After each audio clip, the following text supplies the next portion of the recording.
Marvel Rivals has a support problem. And I know most people are kind of thinking to themselves, how does this game have a problem with supports? And most people think I'm talking about triple support, or our supports are always getting easy, good treatment where their abilities have a lot of sustain, they have a lot of healing, they have a lot of good ultimates, they're easy to use heroes. But I'm going to talk about how support in itself, the role, the heroes, the players that play them is affecting this game. The first reason I'm going to give is how how support are basically designed in this game. Since most of them are just primary heals with their primary fire, and they're easy to use, some of their kits provide way too much value. For example, look at Invis's shield. She has a shelf shield that literally heals and it can heal her teammates, and anyone that goes through it gets slowed. And with the recent team up abilities that everyone got in season 9, their shield basically became bigger.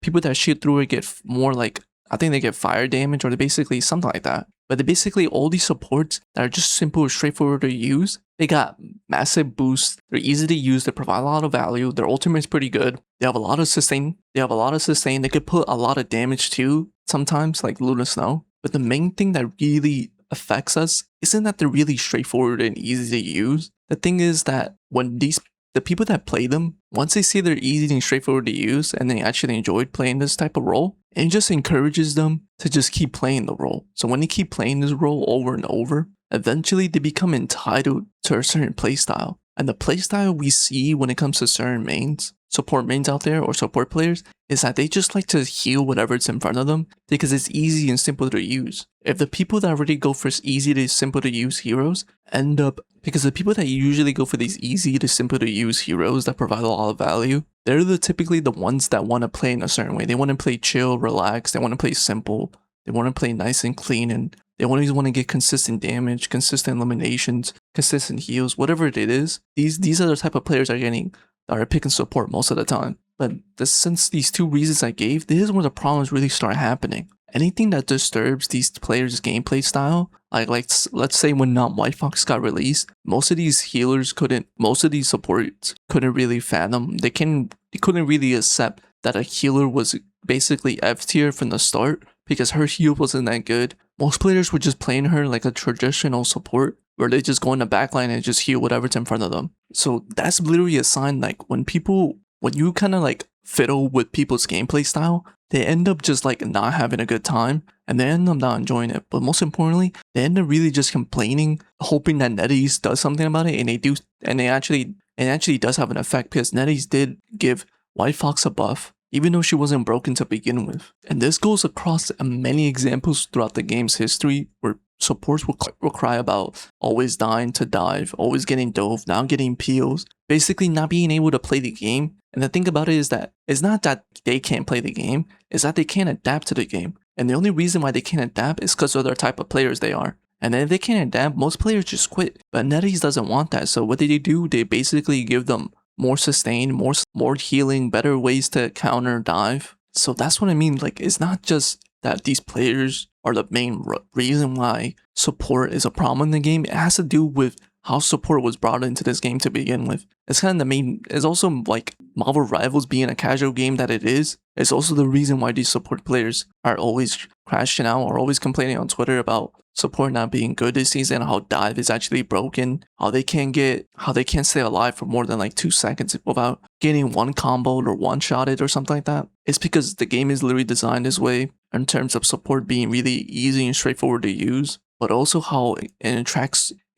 certain players to the role. And these two reasons kind of tied into basically the third reason as to why this game has a support problem to begin with. Now that we know that support is basically designed to be casual, is designed to be easy, it's designed to give a lot of value, just simple to easy to use heroes that you can just pick up and play. And the second one is that it attracts the players that was meant for. Casual players that either boot up their console, boot up their PC, they play the game, they get good stats by healing, they're doing a good job, it's easy, they get rewarded for it, it's simple and easy. And this is how it affects the game, because not only is it affecting the players when something is disturbed about them, like their gameplay, it affects other people's gameplay as well. And we really see this in Grandmaster, where you can be in Grandmaster with a negative win rate. So that basically means that if your win rate isn't above 50, it's kind of stagnant. But if it's below 50, that means that you shouldn't even be raking up to begin with. But in GM, most people have negative win rates. or not most people, but you can have a negative win rate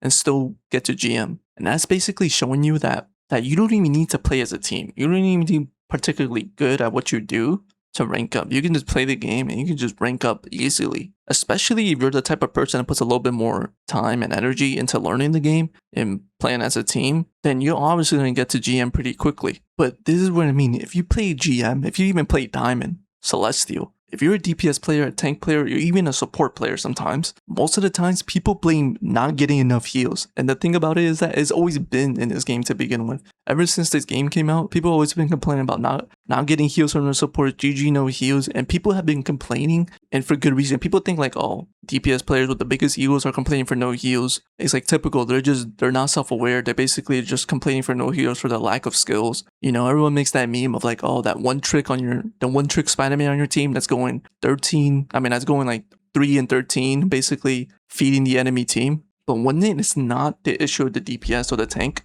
especially in these like GM and Celestial, most people are blaming support. And the reason why they're blaming support and why they don't like support players sometimes, or why they blame support, is because their gameplay style doesn't fit into higher levels. Like I said, now that we really laid out that these players are casual, they like straightforward heroes that provide a lot of value, they get so comfortable with this type of gameplay style that all they do is just heal whatever's in front of them and lack little awareness to look around and heal their other teammate. And the thing about it is that they don't really care about this, because at the end of the day, when they're just healing whatever's in front of them, at the end of the game, even if they lost or won, they look at their healing stat and they see it wasn't a problem. My healing stat was good. My deaths weren't that high. Eliminations were pretty good. My assists were pretty good. My ultimate timing, I think I didn't end up, was pretty good. But it's obviously always going to be like that when support is literally an easy role to play. But like I said, it's affecting people that play this game, because anyone that takes this game, tries to take this game serious, or wants to rank up, when you get supports that don't want to play up with you, they don't always complaining, want you to play in a certain way where they always can see you, where they don't have to move, adjust their gameplay style, play a different hero that isn't Invis, maybe play Ultron, maybe play White Fox, maybe play the new hero like Jubilee, where you have to be more hands-on, where you have to like go up with your dives, you have to go up with your tanks, it basically be with them and have the risk of dying.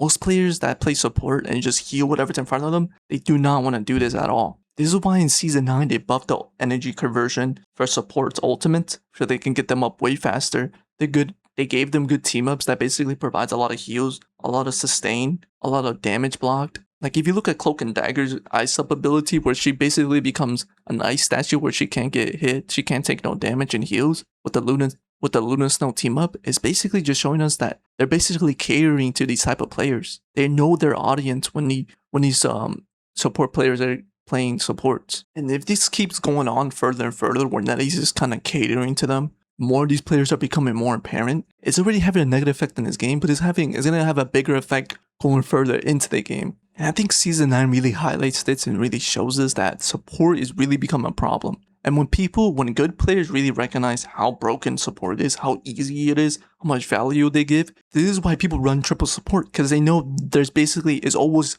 hard to counter.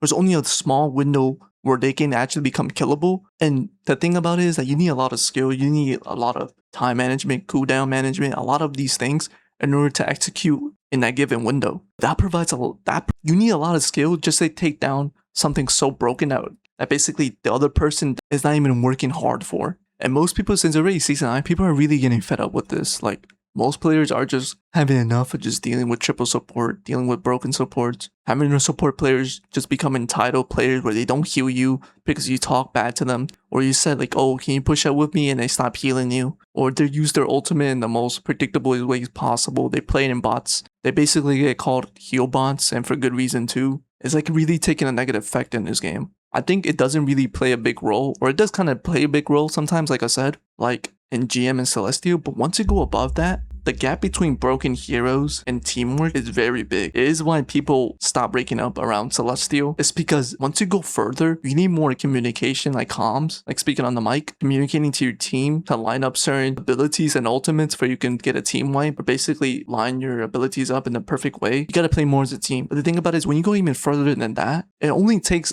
players that are self-aware and realize how broken support is to even use triple support in these higher ranks. This is why streamers, people in high ranks, always complain about triple support, because if the enemy team can't counter, the only counter they have is go triple support. And this is what I mean, like this game is becoming so casual heavy where like taking it serious is almost like you shouldn't be taking it serious because there's so much randomness, so much high power creep in all levels of this game that like you can be done dirty so bad to the point where like if you were to play dive going up against a poke will always be good. So even if you try to dive, you can just get out poked so hard that you don't even get the chance to dive. This is what I mean. Like this game has a lot of damage, a lot of healing out there. They have a lot of high numbers. This is why the game fluctuates a lot during mid games where like nothing can die. Sometimes nothing can die or everything could die. Everything's always so broken. And people use this thing like if everything's broken, nothing's broken. Which is kind of true in a sense, but it also leaves a lot of interpretation for like randomness in games. This is why sometimes you can do really good in the early game as a Psylocke or those DPS players where they do really good, but all it takes is literally support, a good tank,